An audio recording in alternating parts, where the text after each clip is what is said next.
Okay, thank you very much. Hello, Emma. Hello, how are you? Very well, thank you.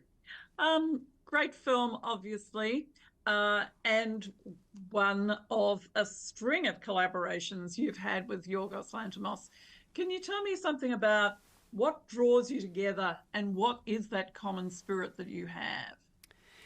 I think plain and simple, we get along, but I also have, so much trust in him and respect for him as a filmmaker and as an actor. That's an incredible feeling with your director, that you can sort of feel like you're, I'm protected isn't the right word, but kind of. It's like that you can try anything, and that he ultimately you trust that he knows what he's doing. And I think last night Rami was saying he doesn't do anything unnecessarily. Like, he doesn't just do a bunch of takes just to see. He knows when we're done. He knows when to move on. He knows when he's got it. And that's also amazing, because it doesn't feel like you're sort of just like throwing spaghetti at the wall and seeing what sticks. He's very clear in his vision. So also we're just drawn to similar material, I think. I always tend to kind of love what he tells me he's looking at working on,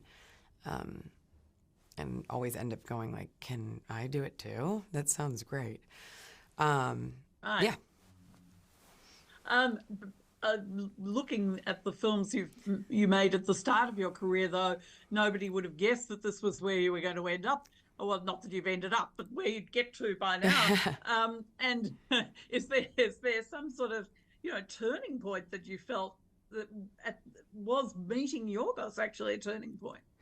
It was, well, no, it was a combination of factors. It's strange.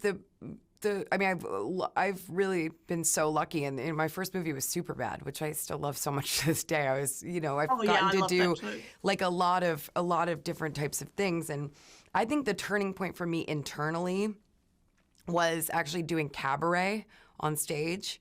It was the only time I've done Broadway or professional theater, and that was in 2014 into early 2015, and it required sort of directing yourself, because there's obviously not a director when you're on stage, and I hadn't had that experience, and for some reason that unlocked, and I loved that role and that play so much that it sort of unlocked something in me where I was like, I want to feel like this all the time, where it's like, it's activating and it's challenging. I mean, it was challenging as hell, and that's how I wanted to feel. And then I met Damien, and he offered me La La Land. And while we were rehearsing La La Land, I met Yorgos. And then it was like a weird ripple effect that sort of like broke open in that time. So ever since that, it feels like that was sort of an internal turning point where I was like, all right, let's do stuff, but let's make it challenging,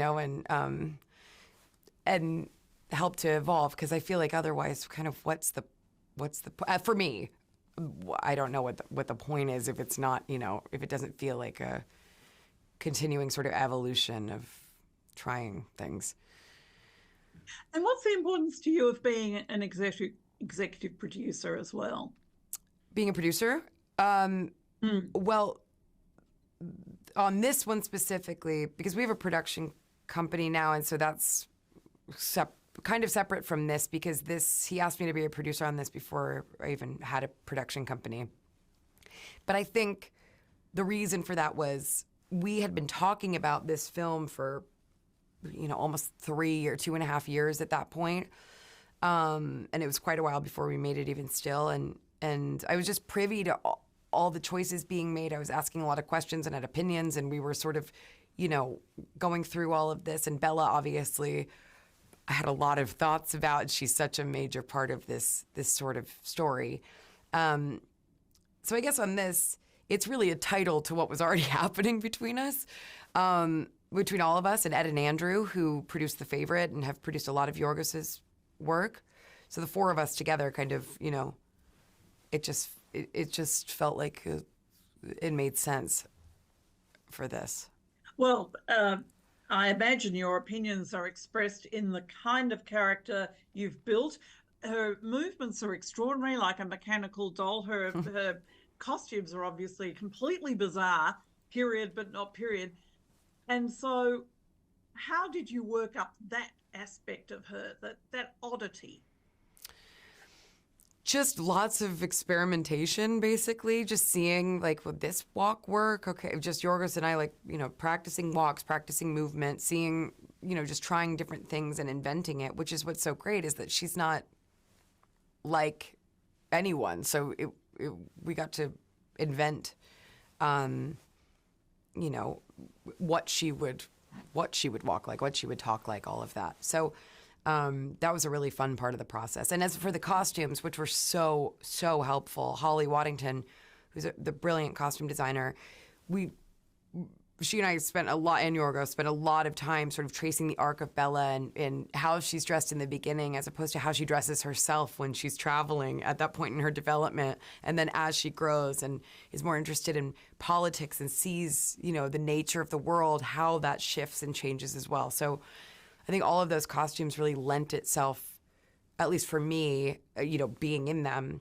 to where Bella is, what stage she's kind of in her evolution. And it was extremely helpful. And they're also just so, so beautiful.